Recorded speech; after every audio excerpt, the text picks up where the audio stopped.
सबसे पहले तो मैं यहाँ पर विधायक नंद किशोर जी का आभार करता हूँ कि आज वो हम लोगों की लड़ाई लड़ने के लिए आप लोगों के बीच में पैदल नंगे पैर आज हमारे बीच में नवयुग मार्केट से लेके पैदल मार्च उन्होंने किया है। आज वो हमारी लड़ाई लड़ रहे हैं। हालांकि उनका यहाँ पर कोई काम नहीं चल रहा है, ना उन लोगों को हमारा प्रतिनिधित्व करते हैं। वो लोनी क्षेत्र के विधायक हैं। बावजूद उसके जब उन लोगों को पता चला कि आज हम बेरोजगार हो गए, हमारी रोजी रोटी छिन गई है, हमारी लड़ाई किसी शासन से प्रशासन से नहीं है, हमारी लड़ाई पेट की लड़ाई है, हमारी लड़ाई भूख की लड़ाई है, हमारी लड़ाई रोजी रोटी की लड़ाई है, हमारी लड़ाई अपने परिवार को पालन पोषण करने की लड़ाई है। आज हम सब यहाँ पिछले लगभग 15 दिन से हम लोग बेरोजगार बैठे हैं। जब हम रोड पर बाजार लगाने जाते हैं तो पुलिस प्रशासन लठ मार कर हमें भगा देता है। ऊपर से कहते हैं कि भाई हमारे ऊपर तो ऊपर से आदेश आया हुआ है कमिश्नर साहब का, हमें पालन करना है। हम यहाँ पर जो स्थानीय नेता हैं उनके पास भी गए हैं, हमें कोई सहयोग नहीं मिला। लेकिन जब हमें पता चला कि हमारे नंद किशोर गुर्जर जी खुद पटरी के ऊपर आ गए उतर के, कल उन्होंने लोनी में सब्जी बेची है, तो उनका कोई काम नहीं है सब्जी बेचने का। वे आज हमारे साथी हैं, हम लोगों के लिए खड़े हैं, हमारे मसीहा हैं, हम उनका आभार करते हैं। और मैं ये चाहता हूं कि हमारे जो विधायक जी हैं भविष्य में अगली योजना में इनको सांसद बनाया जाए। तो आज की जो लड़ाई लड़ते हैं तो उनके लिए मैं ये चाहता हूँ, नेतागिरी कोई बात नहीं होगी, हम नेता बनने नहीं आए हैं यार। आज वो हमारे लिए लड़ रहे हैं तो हम सब मुट्ठी बांध के एक साथ इकट्ठे हो गए उनका सहयोग दें, वो हमारी रोजी रोटी चले, उसमें उनका बड़ा योगदान रहे। धन्यवाद। दिला दें, एक पट्टी खींचिए, रोड के नीचे हम पटरी बाजार लगवाएंगे। विधायक जी भी इसके लिए आप लोगों के साथ है। और एक ऐसा विधायक जो हमेशा गरीबों के लिए खड़ा रहा, उसके लिए मैं शीश झुकाकर धन्यवाद विधायक जी का करना चाहूंगी आप सबकी तरफ से।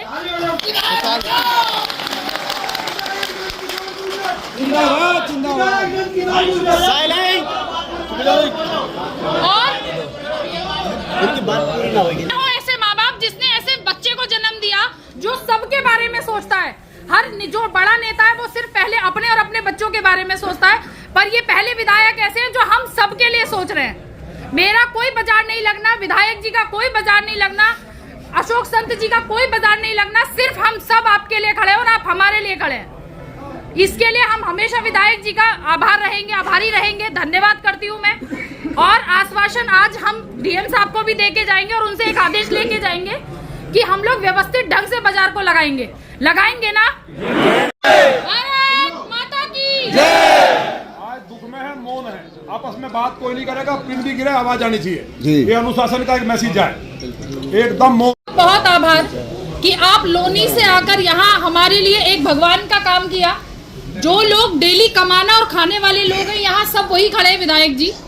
और ये लोग इतने पीड़ित हैं कि किसी अफसरशाही व्यक्ति ने इनका एक दिन में ही एक पर्चा निकाला कि आज से खाने की कोई व्यवस्था उस अधिकारी ने की है क्या हमारे कहीं बाजार लगने की कोई व्यवस्था उन्होंने की है क्या?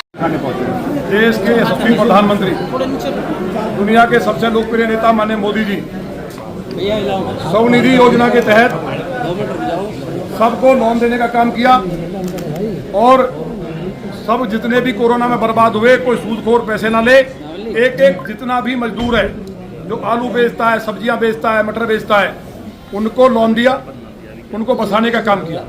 माननीय योगी जी लगातार गरीब मजदूर कल्याण की बातें कर रहे हैं, काम करा रहे हैं। हम 5 लाख का कार्ड दे रहे हैं, हम गरीब को मकान दे रहे हैं। लेकिन गाजियाबाद के अंदर चुगल की फरमान आता है।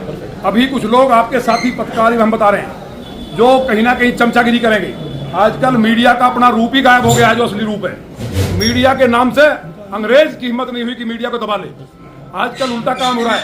ये गरीब की भूख जो है, मैं मेरे मकान पे और 3000 से ज्यादा आदमी था कल आकर रोए। कई माताओं ने कहा कि हमारे रोटी खाने को नहीं है, मेरे पास कुछ भी नहीं है भैया, हमारे भूख मर रही है 3 दिन से। उनकी व्यवस्था कराई, गांव वालों से कह के हमने मदद करी और हमने खुद से सब्जी बेची। आज ये लोग गाजियाबाद के लोग, ये लगभग अकेले गाजियाबाद में जिन्होंने लोन लिया है, ऐसे ही परिवार लगभग 2 लाख हैं। 2 लाख परिवारों को 50,000 अकेले लोनी में लोगों ने ऋण लिया है जो प्रधानमंत्री जी ने दिया है। ये सब लोग प्रधानमंत्री जी के आभारी हैं, लेकिन ये सब इसलिए किया गया क्योंकि मुख्यमंत्री जी भी चाहते हैं, इनकी कोई एक शिकायत नहीं है किसी बहन से कुछ कहा हो, किसी को कभी बोला हो गरीबों ने, ठीक है, पेट में लात मारने का पाप जो किया है ये केवल इसलिए किया है। दिल्ली के अंदर चुनाव चल रहा था, जब लोकसभा का चुनाव चल रहा था तब भी यही षड्यंत्र किया गया, तब यहाँ नोटिस दिए गए पूरे एक एक गरीब को, भाजपा के लोगों को, जिससे गाजियाबाद और उत्तर प्रदेश को हराने की साजिश हुई। 76 सीटें आती दिल्ली चुनाव को हराने के लिए। चीफ सेक्रेटरी उत्तर प्रदेश और यहाँ के कमिश्नर दोनों विरोधी पार्टी से मिलकर के जब चुनाव के पीक पे थे, हम एकदम फरमान जारी कर दिया कि यहाँ किसी को भी पैठ नहीं लगाने दी जाएगी। एक आध बाजार की बात नहीं है, पूरे गाजियाबाद में एक पैठ भी नहीं लगेगी। ये गरीब सड़क पे आगे बर्बाद हो गए।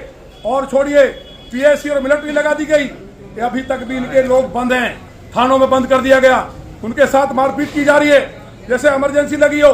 ये गरीब रो रहे हैं। हम नंगे पैर, जब तक इनको इंसाफ नहीं मिलेगा, इनकी पैठ नहीं लगेगी, हम नंगे पैर रहेंगे, हम खाना नहीं खाएंगे। हमने एकदम अन्न भोजन त्याग दिया है। मेरे अगर लोग भूखे रहेंगे, माने मोदी जी के भक्त भूखे रहेंगे, माने योगी जी को बनाने वाले भूखे रहेंगे, मैं खाना नहीं खाऊंगा। तकलीफ है, नेतागिरी की बात नहीं है, बहुत दुखी है ये लोग बेचारे, मैंने देखा। इसलिए बने थे हम लोग।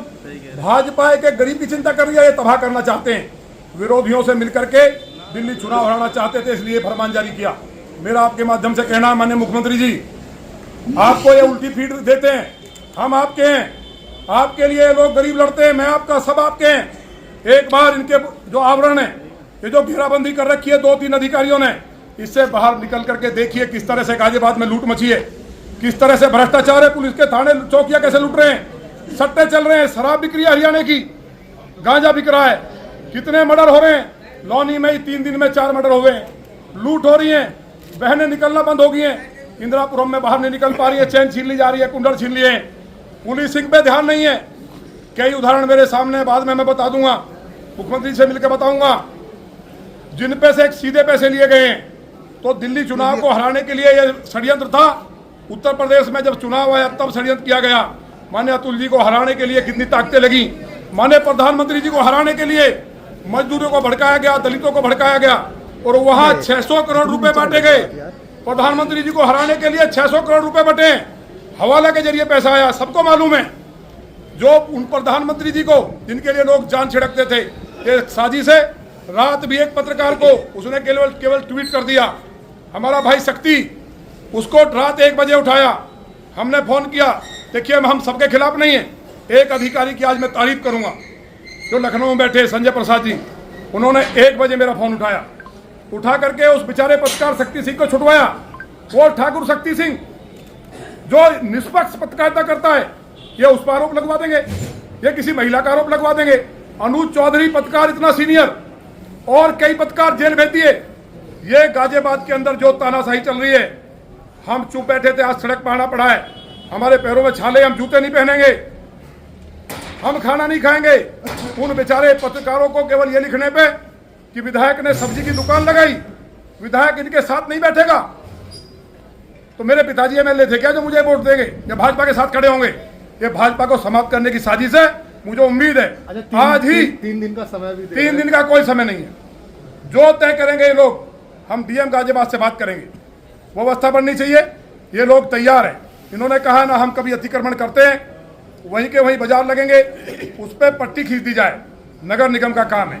ये कायदे में मीटिंग होनी चाहिए थी, इसमें पुलिस के अधिकारी, इसके अंदर नगरायुक्त, इसके अंदर जिलाधिकारी, अपना एक कमेटी बैठती कि भाई इसमें शिकायत है कि किसी जगह जाम लगा है, किसी जगह एक आध जाम की शिकायत है, क्या पूरे जिले को बर्बाद कर देंगे? पूरे भारत में पैठ लगती हैं, पूरी दुनिया में पैठ लगती हैं। यहाँ गरीबों को तबाह करके तुम इसको लंदन बनाना चाहते हो। पहले आपकी गाड़ी के सामने ऑटो वाला आ गया तो आपने ऑटो वाले सब बंद कर दिए। जिन ई रिक्शा को माननीय प्रधानमंत्री जी ने ऋण दिया, खुद चलाए, उनको बंद कर दिया। वो लोकसभा चुनाव में तबाही करनी थी इनको। तो ये पूरी साजिश है। मेरा सीधा कहना है, गरीबों के पेट पे लात मारी गई है, इनका शराब पीने लगेगा। अब दिल्ली चुनाव को हराने के लिए लगभग 40 सीट पे भारी संख्या में ऐसे मजदूर तबका हमारा रहता है, उन सीटों को बर्बाद करना था, एक साजिश थी। ये भी मैं खुलासा करूंगा जल्दी। उत्तर प्रदेश में 76-77 सीट आती, गठबंधन नहीं करना पड़ता, यहाँ साजिश हुई, अधिकारियों ने बैठ करके जो साजिश की, मैंने प्रधानमंत्री जी को हराने के लिए जो पैसा बांटा सबका खुलासा करूंगा। लेकिन आज मुझे उम्मीद है कि आंखें खुलेंगी, माननीय मुख्यमंत्री जी हमारी बात को आज जरूर सुनेंगे, अन्यथा नंगे पैर 18 तारीख से विधानसभा चल रही है, नंगे पैर जाऊंगा, सदन में आपकी आवाज उठाऊंगा सबकी। मैं विधायक रहने की मुझे कोई परवाह नहीं, अगर मैं आपको न्याय नहीं दिला सकता तो मैं लूट चोरी करने नहीं आया हूं।